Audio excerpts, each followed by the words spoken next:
which, we've been talking a lot about the short term, but looking ahead to the future, there's, one of the things that Silver Slayer talks a lot about is the silver shortage, you know, and here we're on Kitco. And this article here, basically, these two people here are speculating on prices of gold and silver based on 500. a shortage. Now, if you scroll all the way down to the section where they kind of start talking about prices, Because the average for the last thousands of years 16 to 1, which, so if that's a realistic um ratio that could happen. It really could, 75 yeah, to 1 is not normal. That was from 1930 when FDR changed the gold to silver ratio from 16 to 1 to 75 to 1, single-handedly devalued silver. And it's never really, I mean, in like 2011 when silver was like $50, it went down. But I think 16 to 1 is, I honestly should be like 8 to 1 because that's the ratio it comes out of the ground. But yeah, 16 to 1 is definitely possible. And seeing that $10,000 gold, which is possible, and $500 silver, that's a realistic price that I could see in the future. yeah. And Because I mean, if you think about it, like when gold was like at $30 in the early 70s, imagine talking to somebody in 1972 and saying, "Hey, I'm from the future. yeah, Can you imagine in yeah, 2021 gold got to $2,000?" They will look at right. you like you're insane. Yeah, right. And people don't think about it like that. Like Hmm. 10 years ago, silver was $50. Like people don't, it's, they're so used to like the right now that they can't see the bigger picture that, and I learned it a lot from Bitcoin, right? I started buying Hmm. Bitcoin at 1200 and then I got up to 60,000 within a couple of years.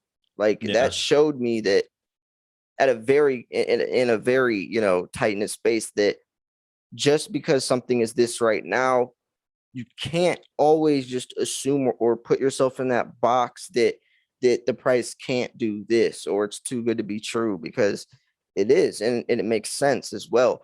And at $500 silver makes a lot more sense than $10,000 gold, in my opinion.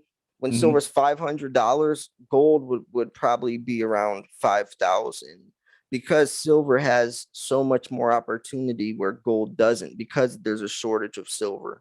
There's not a shortage. exactly. There's not a shortage of gold. There's a shortage of silver. When gold was at $30, five times that is 150. Gold hits 2,000. Five times that is 10,000.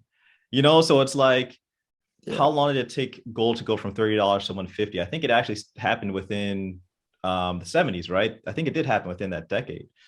So, it, it's all relative, but to say, oh, 10,000, that's too crazy. It's like, well, you would likely be that same person who would say that, oh, $150 gold, no, it's going to be Right. $30, All right.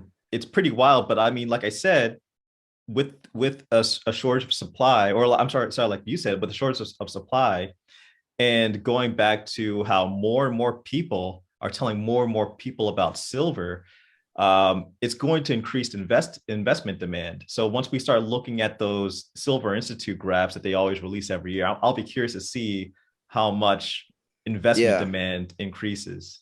It was 1.2 billion last year, wasn't it? Yeah, Yeah, 1.2 billion, which is insane. I think previously it was like 1.1 billion a couple of years ago, um but yeah, I was about to say something as well. Is silver is a win-win situation. Whether the economy's in good or bad shape, silver benefits, because even when the economy's in good shape, that means there's more, production, there's more goods and services, and the economy's opening up, and that still benefits silver since it's an industrial metal. Gold is right. only a monetary metal. Only when things Mhm. are hitting the fan and there's economic turmoil, gold benefits. But silver benefits regardless. And it's a much Exactly. smaller market. So if we're looking at demand into silver, that's going to affect the price a lot more, because silver is a much smaller market than gold. That's why it's more volatile. So, Yeah. if you just look at realistically everything that benefits silver, it's a no-brainer that silver is a much smarter investment than gold is.